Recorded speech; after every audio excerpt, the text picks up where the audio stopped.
Harap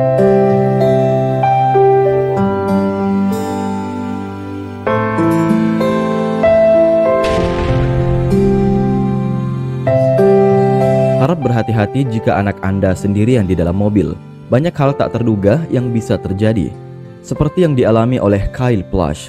Dia terjebak di dalam mobilnya sendirian dalam keadaan terjepit dan terbalik. Dalam posisi ini, dia tidak bisa minta tolong. Dan mobilnya pun tertutup sehingga suaranya tidak kedengaran dari luar. Kejadian ini pun menjadi bahan diskusi yang sangat panjang di Amerika. Mari kita simak kisahnya agar kejadian semacam ini tidak akan pernah terulang lagi.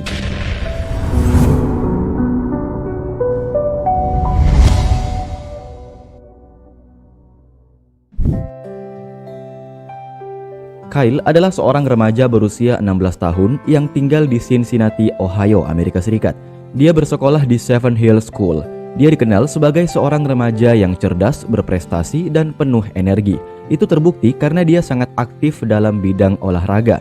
Dia juga sangat diandalkan oleh teman-temannya, sehingga dia memiliki hubungan sosial yang baik pada hampir semua orang. Makanya kabar kematiannya menggemparkan banyak orang. Tak disangka, pada tanggal 10 April 2018, Kyle Plush mengalami sebuah tragedi yang mengerikan yang berujung pada kematiannya. Kejadian ini tidak hanya menyisakan duka mendalam bagi keluarga dan teman-temannya, tapi juga mengguncang masyarakat luas dan menyoroti berbagai kelemahan dalam sistem layanan darurat yang terkesan lambat dalam menangani kejadian ini.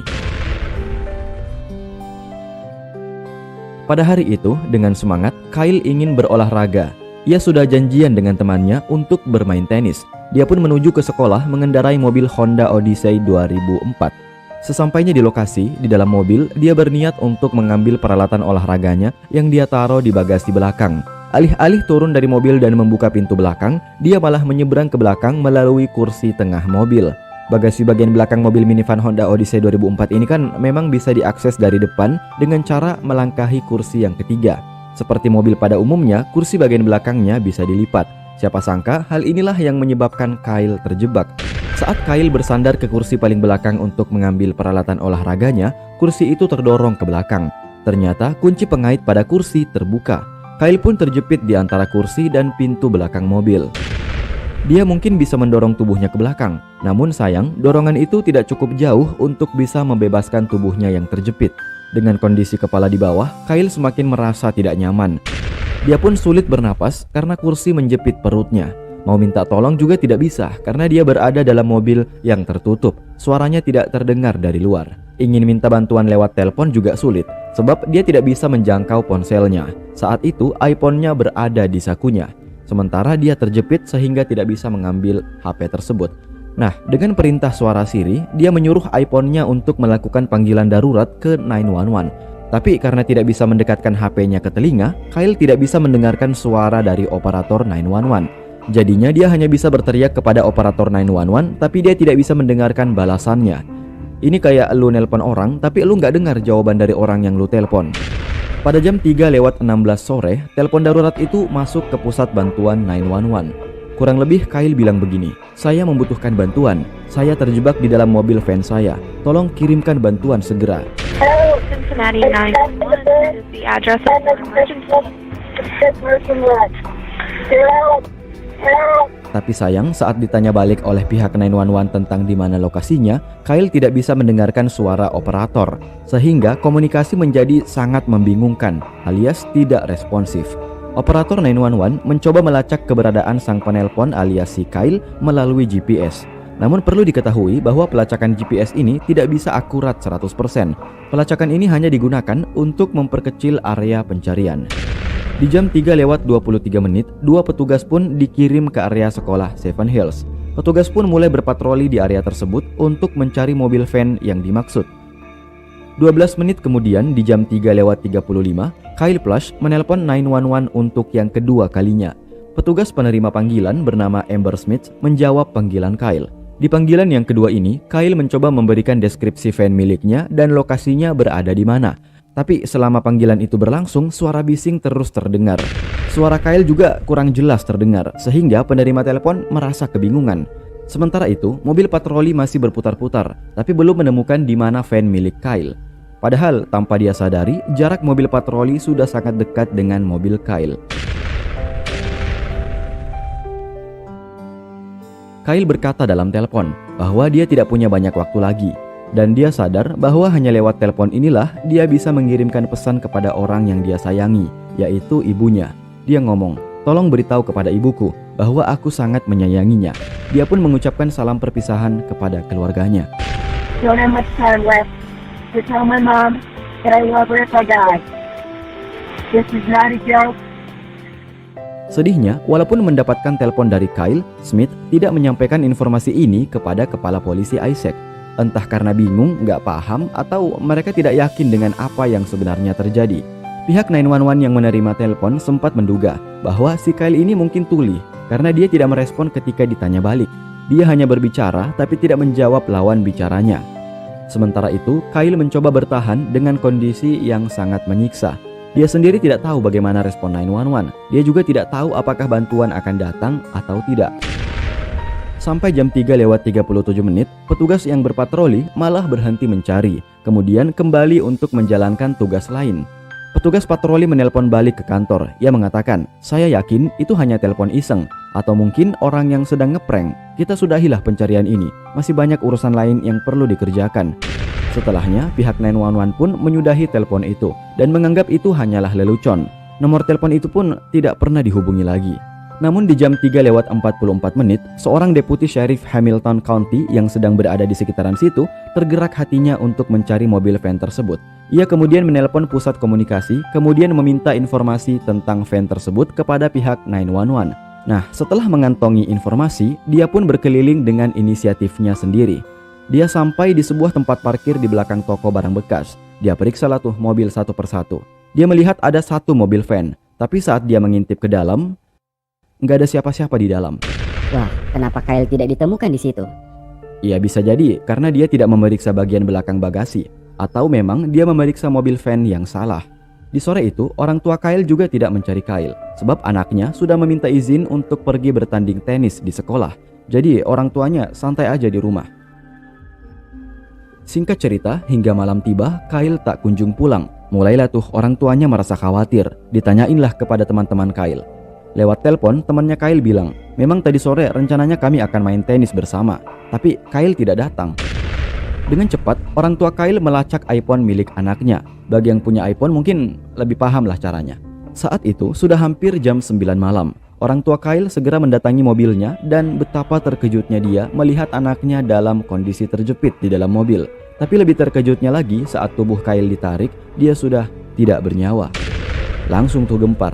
Polisi langsung mendatangi lokasi kejadian dan mereka semua tersadar bahwa ternyata panggilan 911 yang sempat masuk tadi sore bukanlah lelucon. Kematian Kyle Plush memicu gelombang kemarahan, kesedihan, dan pertanyaan dari berbagai pihak, terutama pihak keluarga dan masyarakat setempat.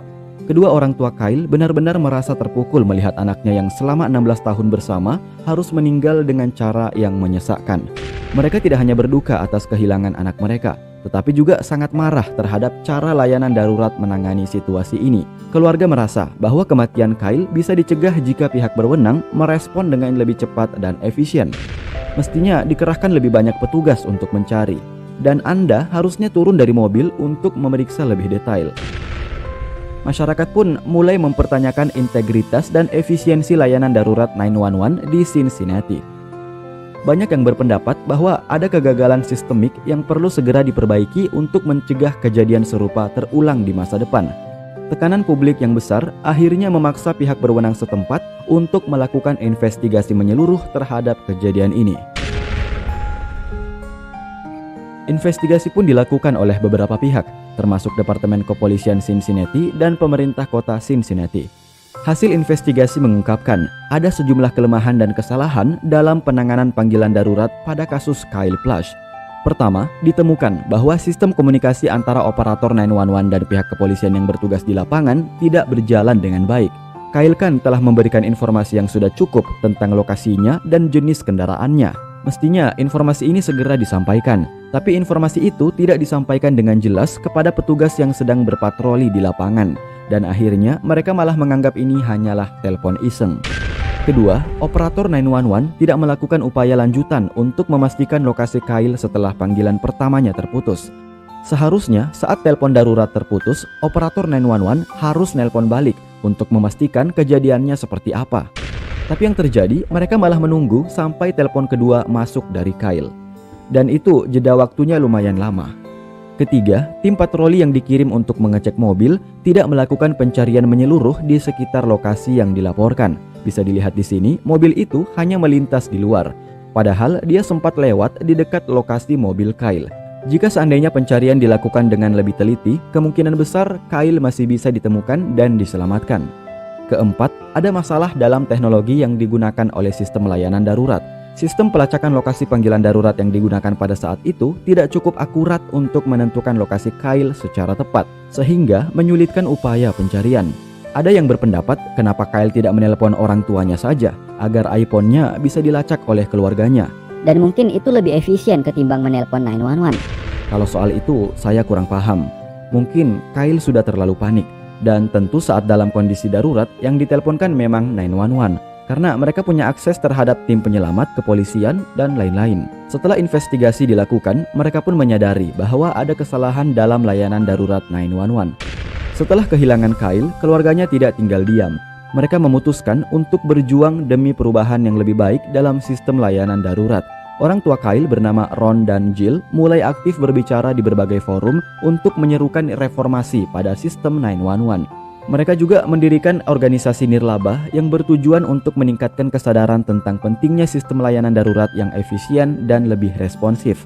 Keluarga Kyle juga terlibat dalam advokasi untuk memperkenalkan undang-undang baru yang akan memastikan bahwa operator 911 dilengkapi dengan pelatihan dan teknologi yang canggih untuk menangani panggilan darurat yang lebih baik. Mereka percaya bahwa jika perubahan ini diterapkan, maka akan lebih banyak nyawa yang dapat diselamatkan. Saking gegernya, kematian Kyle Plush memicu diskusi nasional di Amerika Serikat tentang pentingnya perbaikan sistem layanan darurat 911. Dan akhirnya, beberapa langkah perbaikan pun mulai diambil oleh otoritas setempat. Salah satunya adalah peningkatan pelatihan bagi operator 911 untuk menangani situasi darurat yang tidak biasa, dan juga memastikan komunikasi yang lebih baik dengan pihak kepolisian. Selain itu, teknologi pelacakan lokasi panggilan darurat juga ditingkatkan untuk memungkinkan penentuan lokasi yang lebih akurat dan cepat. Kita mendoakan semoga Kyle sudah tenang di alam sana, dan semoga keluarganya diberikan ketabahan. Dari kisah ini, kita sadar akan pentingnya menjaga keselamatan diri dan anak-anak kita. Kematian bisa terjadi di mana saja, kapan saja, dan dengan cara apa saja. Jadi, kita berlindung dari segala bahaya itu, bukannya malah menantang bahaya itu. Orang berhati-hati aja bisa mati, apalagi kalau lu emang cari mati. Jangan ya, jangan.